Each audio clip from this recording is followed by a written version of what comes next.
Okay, good evening again. I'd like to invite you all for our study today. It has been a blessing day for me because God has given me life. And also I thank Him because of you. He has given you good health that you have made it here today. Above all, I would like to encourage you, as we shall be doing all these sessions, let you have this thing in mind, that God loves us all and He would like us always to do His will. So, my fellow brethren, feel most humbled that you are here today because of God's grace. In our study, I would like you to be thinking critically on what we shall be studying. Let this message transform you to a level that even the society can be able to realize that God is working in our lives. So please think as you shall be listening, and always pray for me so that whatever I shall be speaking, let it come from God Himself. Because if I speak my own words, I shall ruin your minds, because you shall be depending on what I shall be teaching. Let the Holy Spirit be always guiding me so that I can be able to minister to you what pleases God always. So, brethren, today we are going to start a new topic, power of knowledge. The power of knowledge. So, and before we start, I would like to read from the book of 1 Corinthians so that we can be able to see the kind of knowledge that we need. From the book of 1 Corinthians chapter 2 verse 6. The Bible says, I bait, we speak wisdom among them that are perfect, yet not the wisdom of this world, nor of the princes of this world that come to naught. Paul is clearly encouraging us that the wisdom that we should be speaking to people should not be the wisdom of this world. So, because the wisdom of this world will come to nothing. And what does he say also in the same book, chapter 3, verse 18? It says, let no man deceive himself. If any man among you seemeth to be wise in this world, let him become a fool, that he may be wise. For the wisdom of this world is foolishness with God, as it is written. So we have found that let us not deceive ourselves because of the knowledge that we have acquired from this earth. So as we start, let's pray. Loving Father, in the name of Jesus Christ, we are humbled to be called your children. We have come at the throne of mercy, Father, so that we can be able to start from you. I pray that, Father, the Holy Spirit, to take control over me and give me words that I shall speak to your children, Father. Above all, it's for your glory, Father. Thank you, Father, because you know our infirmities and our challenges of life here and there, Father. But you have given us this day, Father, so that we can come unto you, Father, and listen from your throne. Whatever I shall be speaking, Father, let it be helpful to those who shall be listening, Father. And upon all, let it transform our lives so that we can be able to imitate your character in our daily lives, Father. Thank you, Father, because I invite your presence to be upon us all until we finish. For this is my very humble prayer in Jesus' name. Amen. Thank you. So, as I said earlier, I had done a digression pertaining to the same topic, the power of knowledge. We have found that Paul is trying to tell us that those who seem to be wise in the knowledge or in the wisdom of this world, they are deceiving themselves, because it is foolishness to God. But now, it may seem that the knowledge that we acquire on this earth, it is helpful to some extent, because whenever you are required for maybe an interview, you submit your papers, you get a job, but that job doesn't qualify you to enter into heaven. When Christ shall come, those papers shall be burnt, and you yourself also shall be burnt. So what does it profit you? The only knowledge that God has given us, it is found in His Word. And from it we found salvation. But now, this power of knowledge that we want from the Bible, it should always direct us to eternal life, or to know and understand God better. In the book of Hosea, we are told, in the book of Hosea chapter 4 verse 6, it says, no light, it says, my people are destroyed for lack of knowledge. Because thou hast rejected knowledge, I will also reject thee, that you shall be no priest unto me, seeing thou hast forgotten the law of God. How shall it be that after you have achieved all these things on this earth, you shall be rejected to be called a son or a daughter of God? It will never be that good to you, because it will be a day of gnashing your teeth. And God at this particular time is calling us that we should always search knowledge in His Word. Because when we shall reject this very knowledge that God has given us, we shall perish, or we shall be destroyed, either on this earth before He comes back. Because of some ignorance, some have lost their lives without knowing, because they have despised the truth that God has given us. God has just led them so that they can rule themselves.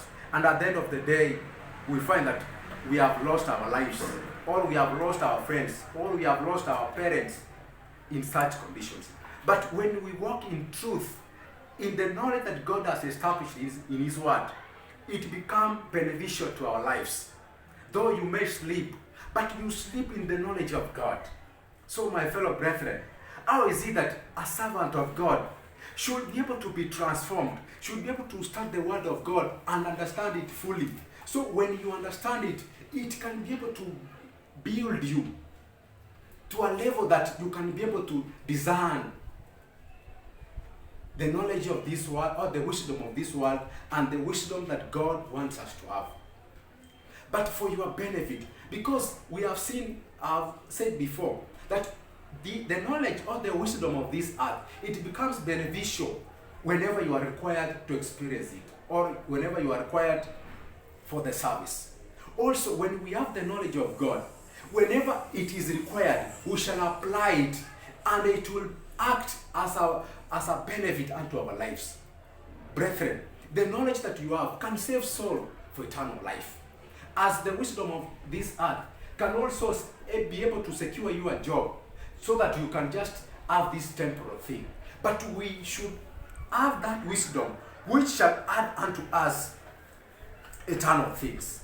So in the book of Timothy, 2 Timothy chapter 2 verse 15, it says those who are servants of God, they should study to show themselves approved unto God, a workman that needeth not to be ashamed, rightly dividing the word of truth. Either you are a minister, either you are just a Christian, you need to be approved of God.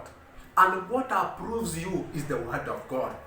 By dividing it or by understanding it to a level that can transform you, to a level that you are transformed, so that you don't need anything to be added unto you. You cannot be ashamed when you have the truth well established in your life. So, when you lack this, then you don't seem to be fit in the ministry of God. That's why we are always, those who claim to be His followers, they need to study the Word of God so that they can be able to be approved by it. So, Paul was recommending to Timothy at this particular time that he was able to approve him, to be approved of God. That he never needed anything in his life apart from just being aware of the truth that God has put before him. So today, me and you need the same. Need the same, because you are also instructing some people. You are also instructing your family. You are also instructing your fellow colleagues on the truth that God has given you. So without being established in the Word of God, you will lack you will lack something to talk or to say before your fellow people or your fellow colleagues who will be needing knowledge from the Word of God. So also he was recommending in the book of Acts 20, chapter 32, we find that Paul also was commending, and today I'm also commending you to the Word of God.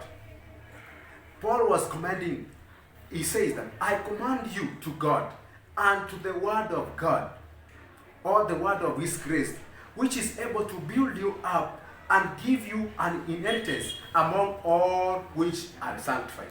So the Word of God, we have found that it builds you.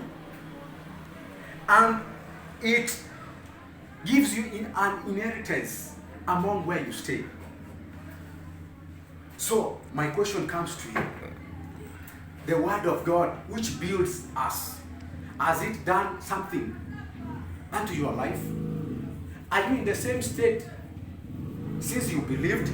Because when we are searching for wisdom from the Word of God, this wisdom should make us wise, should make us better than before. Because when you go to school, there are levels which you go so that you gain more experience step by step. For those who are in kindergarten, they'll go to primary, lower primary, upper primary. They go to secondary. As they go to colleges and higher institutions, the same Word of God needs you always also to grow gradually. So you need to be built by the same Word of God. So that, how do you build yourself in the Word of God? By digging deeper. So that you don't be likened to that builder who just built on sand, and when it rained, it flushed him away with his house. But a wise builder dug deeper until he found a rock, and that's where he laid the foundation. So the Word of God, when you dig deeper in the Word of God, that's where you settle your foundation. So we find that as Christians, we are built in the foundation of the Word of God, where knowledge, true wisdom is found. So that whenever we find challenges of life, we are able to resist them by the Word of God. So when you are ignorant of the Word of God, this becomes a weapon for the devil. He will use that very wisdom of your ignorance to just punish you by it. So, but when he finds us that we are built in the wisdom of the Word of God, that one becomes difficult for him to challenge you. But now, we as Christians, we have given our life in a simple way. We don't want to search the Word of God. We don't want to have the knowledge that God has given us freely. Because when we seek it in truth, we find it. And it becomes helpful to our life in the time of need. I don't know in your life whether you have been circumstanced that needs wisdom of the Word of God. Because I know well, if you are well established in the Word of God, you will never miss something from the Word of God that will sustain you when you are in need. Because when you have the true source of knowledge, when you become ill, when you become sick, you will know how the same Word transformed life when they were in a condition that required healing. Those who have been with hunger, when we reflect back the Word of God by the prophet Elijah, fed a widow for a period of time, because that same word which God had commanded him. By it, we find that there was sufficient food for the widow until the land was rained upon and harvest was realized. The same to you today. That if we learn on how to apply the Word of God in our daily life, you are in a crisis, you invite God into your life. That's the wisdom that I want you to instill in your mind. Because when you shall have it, it will be helpful at the time of need. You are about to die, resurrection and life. Christ is the resurrection and life. So you can't fear when the knowledge of God is in you. So in the book of Acts, I would like us to see how helpful the knowledge or the wisdom of God, the word of God, was to Paul when he was at the point of need. So that we can be able to apply it in our daily life and realize how important it is to have the knowledge or the wisdom of God in our lives. In the book of Acts chapter 14 verse 19, it says, Paul having been stoned at Derbe by the multitude to death and dragged him out of the city, Paul knew one thing. When they dragged him out of the city, Paul knew one thing, that Christ and the power of his resurrection. What do you know about God and his word? What do you know? So that whenever you are encountered with such circumstances, such situations in life, you can be able to depend on the word of God. So without having this knowledge, the devil says it's an opportunity and he deceives you so that you can be able now to depend on the wisdom that you have acquired on this earth. And we have realized that the wisdom that we acquire from this world, it is folly, it is vain, it doesn't profit you either to eternal life or in this current life that you are living, because it may bring some challenges unto you, which at the end of the day you will you will give up. You will never now want to turn back your eyes to the word of God, because you think that your profession can profit you to enter into heaven. You think whatever that you have acquired on this earth, by the wisdom which you have acquired from this earth, you think that it is more valuable than that simple Christian who is trying to look upon the grace of God in his daily life. So, brethren, today, whichever position that you are serving today, whichever career that you have today, whichever kind of wealth that you have today, just think that it may become vain to you at a point of need, whereby you are required to apply the knowledge of the word of God. So at this circumstance of death, Paul knew one thing. He understood Christ and his resurrection. So that in the book of Philippians, chapter 3, verse 10, the Bible says, that I may know him and the power of his resurrection and the fellowship of his suffering, being made comfortable unto his death. So Paul knew that the suffering that Christ went through, he knew that in him there was resurrection. So that even if Paul was to die at that particular time, his life was in harmony with the will of God. He had Christ in his life, so that he never bothered himself of how the end was to be. He knew that he was to be resurrected when Christ was to come again. That's why he said he knew the power of his resurrection and the fellowship of his suffering. So Paul was suffering for Christ at Derbe because of the gospel. Paul was stoned because of truth. How will it be upon you? How will it be to you when you will suffer because of truth? Will you reach a point to give up? Will you reach a point you lose your hope? Because our hope is always on Christ. Our hope is always on, when he comes on the cloud the second time, we shall be able to receive him. Or even though we shall be dead, we shall be able to be resurrected. Because the Bible says that those who die in Christ shall be able to be resurrected again when he comes in the second time. So my fellow brethren, do you have this knowledge? So that Paul knew that in the time of death, Paul had this wisdom and it became useful unto him. And at the end of the day, we saw Paul became alive. So this knowledge of the word of God became useful because he became alive. What about you today? What about me today? Are we in a situation that if we are encountered by death today, we'll never trouble ourselves? Is it that our knowledge of the Word of God, or the wisdom that is in the Word of God, is it going to be useful into our life that we just say, if I die, it is good. If I live, it is good? Are we in such situations? Absolutely no. Because we are occupied with the things that are temporal.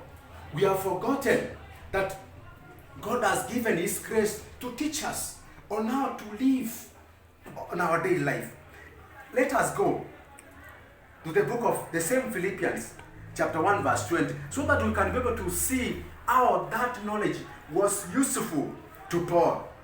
It says, for to me, the book of Philippians, chapter 1, verse 21, it says, for to me, to live is Christ, and to die is gain. But if I live in the flesh, this is the fruit of my labor. Yet that I shall choose, I will not.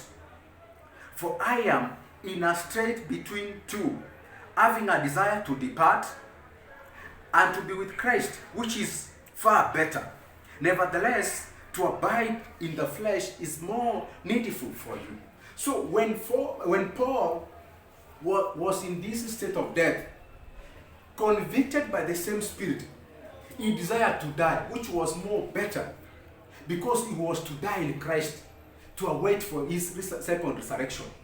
But it was more profitable for him to abide, so that he was able to teach, he was able to accomplish the mission that Christ had given him.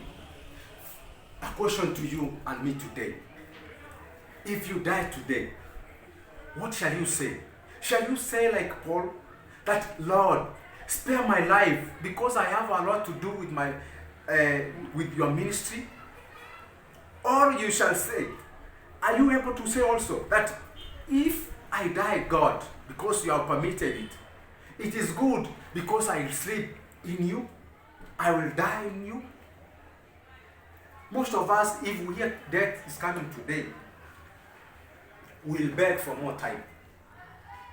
We'll beg for additional time. But now, let us all learn from what I'm teaching today. Let us learn that the knowledge that God has given us, it becomes more profitable at the point of need. That even if we are faced with any circumstance, any tough condition, we suffer with Christ because we have Him in our life. If we die with Christ because we have invited Him into our life. We'll never be troubled at any angle that we are going to lose our life eternally. But this true knowledge, most of us have applied in a different way. We have acquired the knowledge from the world which has deceived us, that we will have time for this knowledge of the Word of God. That let us search the earthly knowledge for our benefit today, so that when we have acquired all that we need, then we'll be able to seek the knowledge or the wisdom that God has given. My friend, this is the right time that you should search the truth. This is the time that you should have the knowledge of the Word of God, so that it becomes profitable at the point of need. Because that ignorance of the Word of God has misled men. People have not understood the Word of God fully because they have applied the science of this world. They have mingled the science of this world with the Word of God. I would like also to look at the book of Joshua, chapter 1, verse 8, so that you can hear today what God wants you to have. From the book of Joshua, chapter 1, verse 8, it says, "This book of the law shall not depart out of thy mouth, but thou shalt meditate therein day and night, that thou mayest observe to do according to all that is written therein. For them thou shalt make thy ways prosperous, and then thou shalt have good success.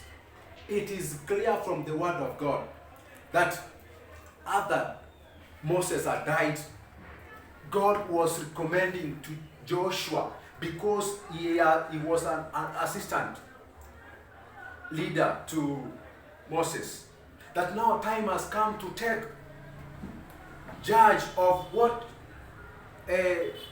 Moses had left, that now the journey was to begin. You and me today, the same task has been given us as ministers, that whatever that is remaining, we need to accomplish. Wherever the disciples are stopped, from that point you need to start, so that we can be able to accomplish. But now we can't accomplish this kind of journey if we will not be people who meditate day and night the word of God, who can trust fully the power that God has given in his word. Because we see how the mighty work that was done in the wilderness. And you and me today, God has given us the same power that was given to Moses. That now the flock that you are leading, the believers that you are leading, they need to be led by somebody who has the true knowledge of the word of God. So that in anything that you will be doing, you will be prosperous, you will be flourishing, and there shall be realized success in your ways or in your works. So my fellow brethren, how I pray that, Father, give us this power that you have promised us through the Holy Spirit, so that we can be able to understand and walk in the word of God, walk in the light of the word of God in our daily life, so that we don't mislead people, so that we don't lead people astray from what God has decided. That in all this we shall be prosperous. How? Because the people you are leading today shall be led in truth. The people you are leading today shall be established in truth. The people you are leading today shall be built in truth. And whenever they are built in truth, the same knowledge shall help them when they are encountered by challenges. When they are encountered by the devil, they will be able to learn on how to defend themselves from the same scripture. They will be able to quote what saith the scripture. How readest thou? How do you read the scripture? These are the words that Christians should use to respond whenever they are faced with temptations. But now, if we don't instruct, or if we don't give the right instruction to our believers, then it will become difficult for them to be able to resist the devil when they are faced with challenges. So my fellow brethren, today, I hope and trust that the knowledge of the word of God should be the key in our lives, should be the priority in our life. Yes, we need these other things so that we can accommodate our temporal needs, but God has clearly decided that let us seek the kingdom of heaven and all those things that are in it, and the rest shall be added unto you. I pray that today, the servant Solomon, when he knew there was a task that was put ahead of him by his father, because he was about to die, and he was handing over to Solomon, you and me today, God has handed over this duty of leading people in the right way, establishing people in truth. That Solomon asked God one thing: wisdom. And when he asked wisdom, God said this: and because thou hast asked this good thing, then I shall add unto you even those things that you did ask. You may be a good shepherd, or a good pastor, or a good evangelist, but if you don't realize that you need a certain power to lead you, so that in case you have bad leadership, you don't know how to lead people, God will add unto you. so that you can be able to know how to lead and monitor every process of your fellow brethren or your fellow believers. But if we think we are fully taught of the truth, now we go with boldness, without humbling ourselves to search for knowledge of the Word of God, so that by the same power we can be able to be led in our daily life, then we will mislead those whom we are leading. So my fellow brethren, today, either you are a youth leading your fellow colleagues, either you are a supervisor in your kind of a working place, you need to ask God always to give you knowledge on how to lead those people, because God has given them to you so that you can be able to teach them the truth. Not only in church, every point that you move, God has designed a way of you teaching His children. My fellow brethren, I come to an end.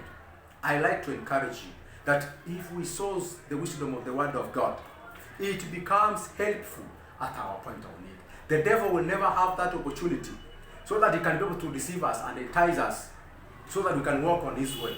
But we will have him in our daily life. Thank you for coming. Thank you for those who shall be watching later. And thank you for every support that you are giving us through prayers and even your presence. It's more acceptable before God. So thank you. May God bless you. And may the Holy Spirit, which has used to speak from me, be the same teacher in your life. Let's pray. Father, in the name of Jesus Christ, I come before you again, and I thank you, Father, sincerely, because you have been with us all through this time, Father. Thank you, Father, because you have given me word which I have spoken unto your children. I believe that, Father, this very word of wisdom which you have established in me, Father, I have given it forth to your children, Father. How I pray that, Father, it become more helpful at their point of need. There are those people who sometimes want to know more about your word, but you have directed us always, Father, to seek the truth in your word. How I pray that, Father, you'll be able to distinguish in us the wisdom of this world and the wisdom which you have given us, and make us understand that when we search the scripture and its wisdom, it's more profitable than the wisdom of the earth, which is very temporal, Father. I pray that, Father, may you lead us so that we cannot be tempted by the same person who tempted Christ in the wilderness. And if he comes out unto our life, Father, may you give us word from your scripture on how to respond to him, Father. Thank you, Father, because you are going to enable us, you are going to establish us in your word fully.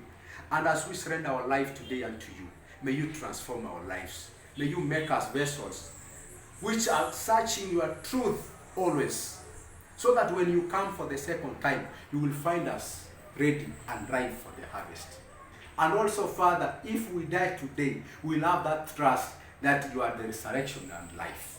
Thank you, Father, because you are going to keep us all through until the next session, because I've prayed and trusted in Jesus' name.